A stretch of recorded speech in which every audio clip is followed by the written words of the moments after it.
pasión. Con su mirada embrujo mis ganas. Más de una mañana me quito el aliento y aún así no me pidió perdón. Me dices que es muy tarde, me dices que es mejor. Parece que no sabes lo que nos guarda el dolor. Mejor que no me hables, no me hables de sufrir. El tiempo es... Saludos, queridos amigos y amigas del Curso de Milagros. Bienvenidos, bienvenidas a la sesión 10 que llamaremos la ética de la expiación. Para los efectos de nuestro curso, las palabras ética y moral van a significar lo mismo, es decir, la conducta humana susceptible de ser juzgada como buena o mala para la sociedad. Esto es importante porque toda la sociedad ha buscado desde milenios diferentes formas de convivir en paz. Incluso a veces las mismas guerras se han justificado por este objetivo. Las religiones y las sociedades del mundo han recorrido diversos ensayos de moral o ética, como por ejemplo, practicar el bien para lograr el premio del amor de Dios, o dicho en lenguaje simple, si me comporto bien, mereceré el cielo, si me comporto mal, mereceré el infierno. El filósofo Emmanuel Kant, pueden ver el libro Crítica de la Razón Pura, dijo que la conducta moral precede a la espiritualidad, es decir, solo a través de mi buena conducta puedo conocer el amor de Dios. Solo a través de la virtud se puede conocer a Dios. Una persona que no obra el bien, sino el mal, no puede acceder a la gracia o los bienes de Dios. De aquí es que se ha interpretado que el pecado es la causa de la pobreza, el sufrimiento, las enfermedades y la muerte, entendidas estas como el castigo de Dios por los pecados cometidos. Esta creencia estableció la función de la culpa como medio de control social y político, especialmente mediante la utilización de la moral sexual. Es conocido el hecho de que personas de la religión que aseguran vivir el celibato se sienten con el poder moral de juzgar y condenar a las personas que no son como ellos y que no viven en celibato, y los condenan y los juzgan como pecadoras, y más aún les cargan enormes pesos morales en sinnúmero de mandatos, so pena de excomunión de la religión respecto a la vida sexual. Es conocido también la predicación por milenios de las religiones de juzgar como moralmente inferior la vida matrimonial y como moralmente superior la vida de los monjes, monjas, clérigos, sacerdotes, célibes.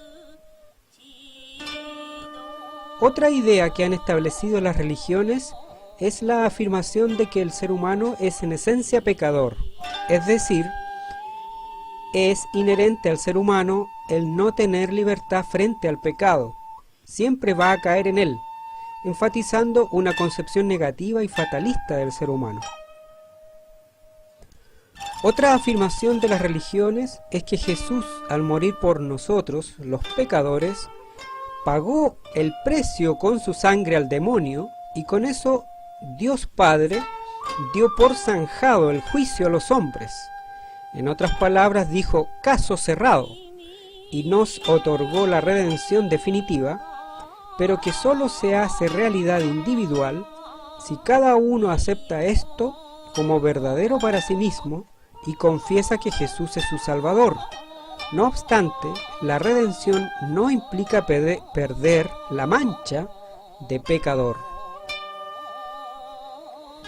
Las religiones han establecido también la interpretación desde la Biblia del sacrificio de Jesús, el que muere por nosotros, estableciendo así que somos culpables y malos.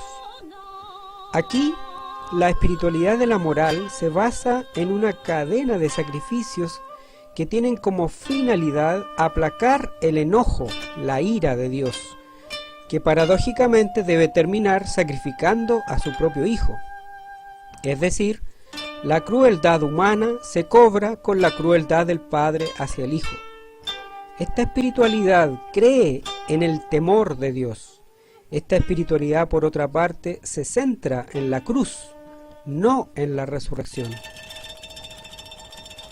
Otra idea de las religiones es que por el sacrificio de Jesús se demostró el amor primero de Dios. Es decir, con este acto de entregar el Padre a su único Hijo en manos de la muerte, manifestó su amor primero aún antes de que cualquiera de nosotros cayera en pecado. Reconociendo el amor primero de Dios, nosotros entonces debemos caer inclinados ante Él por su grandeza y así, motivados por este amor tan grande, cambiar nuestra conducta, la conversión, y dejar de obrar el mal y dedicar la vida a obrar el bien. Es la conducta moral motivada por lo que podríamos resumir con la frase popular: amor por amor se paga. Las sociedades del mundo, en cambio, han permanecido más atrasadas, implementando solo la religión del miedo, o lo que otros llaman la venganza de la ley, término acuñado por el filósofo Friedrich Nietzsche. La conducta moral solo puede ser regulada por la ley y la legislación penal. El miedo al castigo regula la conducta del ser humano. En otras palabras, la creencia en el miedo y en la culpabilidad del ser humano es el motor de la moral de las sociedades humanas actuales. La gran crítica de Nietzsche a este modelo es que esto solo deben cumplirlo los pobres, porque los poderosos e influyentes de la tierra están exentos, debido a que son ellos mismos los que hacen las leyes a su imagen y semejanza o conveniencia. Para confirmar esto, se sugiere ver el libro de Nietzsche, La genealogía de la moral. Peor aún, este tipo de moral asegura el hecho de que la imaginación del crimen no tiene límites, por lo que las leyes siempre irán atrasadas respecto a las nuevas e ingeniosas formas del mal. Asumiendo que es un gran progreso espiritual reconocer que es más liberador recorrer un camino moral a partir del amor de Dios, es decir, que solo de la experiencia del amor de Dios es posible tener una respuesta moral más liberadora y de mayor paz que si se hace al revés. No obstante, aún no se ha logrado superar un obstáculo que consiste en determinar qué sujeto es el culpable y finalmente qué hacer con la culpa. Esto es relevante porque ciertamente no hay paz social en ninguna sociedad si por un lado personas que se han esforzado toda su vida por mantener una buena conducta moral no lograron evitar el suicidio únicamente porque no toleraron una culpa por un fallo en su conducta, y por otro, cómo reaccionar ante la culpa evidente de grandes personalidades de la religión que públicamente han caído en falta moral o en pecado, y qué hacer cuando precisamente ellos eran baluartes de la moralidad. Cómo reaccionar cuando muchos poderosos y sabios del mundo son culpables de grandes atrocidades y sin embargo nunca tocan una cárcel debido al poder de sus influencias. En cambio, una persona de rango inferior que es culpable de robo simple debe cumplir inexorablemente años de prisión. ¿Cómo se puede sentir redimida o salvada una persona que ha reconocido el sacrificio del amor de Jesús si debe seguir repitiendo todos los días oraciones donde debe aceptar que es pecador, es decir, que es culpable y malo? ¿Cómo alguien puede vivir alegre, feliz y ser un aporte de paz a la sociedad y por otro lado debe sentirse todos los días malo y culpable por obediencia a su religión? ¿Cómo se puede ascender en la superación personal hacia las virtudes en medio de una absoluta soledad, ya que ni los papas, ni los lamas, ni los patriarcas cumplen lo que ellos mismos mandan? Es decir, ni el mejor de los seres humanos nunca ha podido hacer un esfuerzo tan inhumano. Un curso de milagros propone que no existe el pecado, porque no es posible dañar a Dios. Lo que llamamos pecado son simplemente errores del ego. Los errores del ego no son reales, porque el ego no es real. Es un invento de la mente. Una interpretación superficial de esta idea sería que de este modo no tenemos responsabilidad y que por lo tanto se propiciaría una ética irresponsable.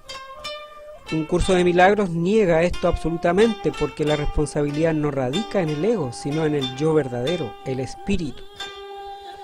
El resultado ético de la conducta moral de un curso de milagros radica en que el yo verdadero no es el ego, sino el espíritu de cada uno, que a su vez es el mismo espíritu de Dios, es decir, el Espíritu Santo. Por lo tanto, eso significa que nuestra verdadera esencia es santa, plena, perfecta, incorruptible, inocente y eterna. Porque Dios nos creó a su imagen y semejanza, es decir, perfectos. Esto reafirma que todos los seres humanos somos inocentes. El responsable del mal es el ego. No obstante, el yo verdadero, al igual que Dios, con el que comparten el mismo espíritu, sufre la incoherencia entre las obras del ego y la verdad que radica en el espíritu de cada uno. Con la finalidad de aliviar y suprimir este sufrimiento, es que nuestra misión en el mundo consiste básicamente en acallar la voz del ego y aprender a escuchar la voz del espíritu. Al escuchar solo la voz del espíritu, sintonizaremos con el Espíritu Santo y nos capacitaremos para vivir en la voluntad de Dios. Nuestra existencia basada en la voluntad de Dios elimina el mal en el mundo. Se suprimen los errores del ego porque la voluntad de Dios, que es la misma de nuestro propio espíritu, solo puede crear desde el amor, que es la esencia de Dios. La buena noticia de esto es que no hay culpa. El yo verdadero no puede tener culpa, porque es inocente siempre, como ya lo dijimos. Y por otro lado, es el yo verdadero, es decir, el espíritu, el que tiene la responsabilidad y la tarea de acallar la voz del ego, que sería el único culpable, cuya culpa no es real tampoco, porque nada del ego es real. El verdadero yo no puede fracasar en esto porque es perfecto. El fracaso no es una categoría de Dios, solo habría demora, lo que tampoco es real porque el tiempo es una creencia del ego, no de Dios. Para Dios no existe el tiempo. No obstante, la demora tampoco es viable para nosotros, puesto que la incoherencia entre el ego y el espíritu produce sufrimiento, y el sufrimiento tarde o temprano será intolerable. Esta distinción entre la falsa responsabilidad del ego y la verdadera responsabilidad del yo, del espíritu, se puede explicar haciendo un paralelo con la salud del cuerpo. Cuando una persona tiene una infección en una pierna, por ejemplo, no experimenta ningún tipo de trastorno moral o complicación espiritual en relación a este hecho. Simplemente observa su afección y casi sin pensarlo, parte donde alguien que tiene la cura para su mal se sana y se acaba el problema. En esta situación no hay vergüenza, no hay tristeza, no hay nada que impida aparentemente encaminarse rápidamente a pedir ayuda y lograr la sanación. Tampoco hay secuelas morales posteriores, no hay estigmatización, no hay culpabilización, no hay prejuicios o críticas, etc. ¿Por qué no ocurre lo mismo con los conflictos morales? Es decir, por ejemplo, con las adicciones, con los abusos, hasta con los crímenes personales. ¿Por qué no es tan fácil pedir ayuda, sanarse, sentirse sano y que no haya represalias sociales? ¿Y por qué los sistemas policiales y carcelarios de los países no logran resultados? Etcétera, etcétera. Muchas preguntas más en este sentido. Para el caso de los conflictos morales, a juicio de un curso de milagros, el problema radica en la confusión de la responsabilidad del sujeto imputable. En términos espirituales, tenemos que en el corazón de cada uno opera un verdadero tribunal de justicia. Dentro de nosotros tenemos un juez, tenemos un imputado, también tenemos a los creyentes, patrocinados por un fiscal, los que nos acusan y nuestro defensor. Lo interesante de este tribunal, que ocurre internamente en cada uno de nosotros, es que para las religiones y las filosofías actuales se trata de la misma persona y por eso es lo complicado de resolver. Y más aún, por eso la resolución de tal conflicto radica en la solución externa, es decir, que algo o alguien externo a ti te va a sacar del embrollo. De aquí la utilidad de la solución policial. Un curso de milagros distingue que no es la misma persona la que es juez y parte, ni fiscal ni defensor, sino que dentro de nosotros hay efectivamente diferentes personas, y esto ayuda a establecer una solución interna autónoma. Por esta razón, una persona se puede sanar a sí misma. ¿Cómo es esto? Primero, ¿quién es el juez? El juez es el yo verdadero, el espíritu de cada uno, el que actúa en plena conformidad con el Espíritu Santo, es decir, con Dios. Segundo, ¿quién es el imputado aquí? El imputado siempre es el ego, más aún, el ego siempre es culpable, jamás inocente. Esto es importante porque esto significa que el juicio es breve, es rápido.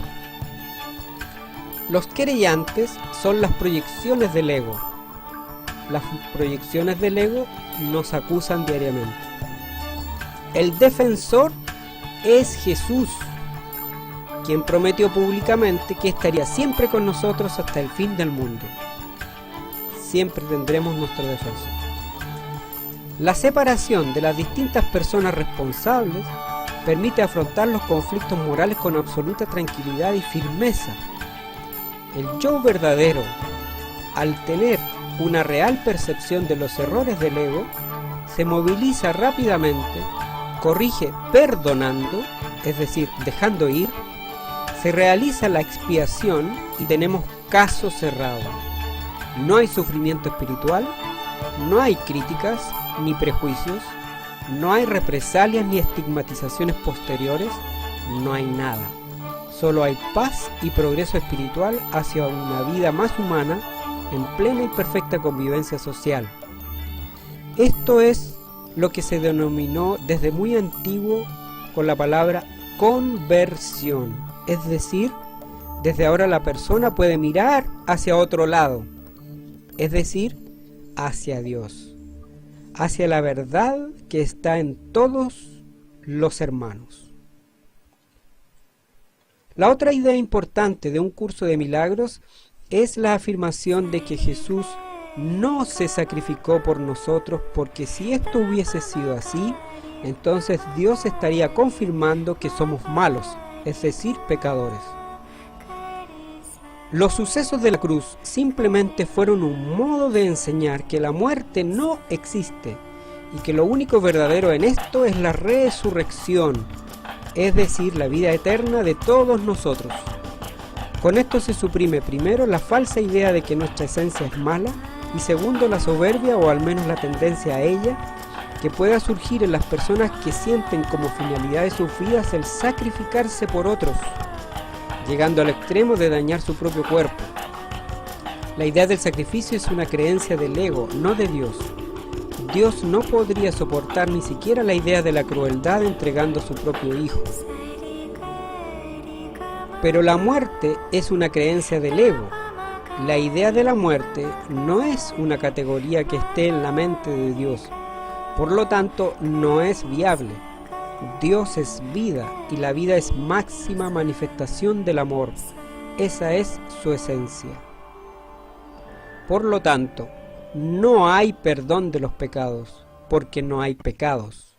Lo que sí hay es perdón en el sentido propio de un curso de milagros, que significa esencialmente soltar, liberarse, dejar en las manos del Espíritu Santo. También perdonar es tomar conciencia de la acción del ego, de sus trampas y engaños. Luego del perdón viene la expiación, que consiste en disolver, el deshacer, los errores del ego y sus consecuencias. Lo que en la Biblia se interpretó como perdón de los pecados no fue sino expiación. La expiación es un poder que solo está en manos del Espíritu Santo, y el que está a cargo de ella es Jesús.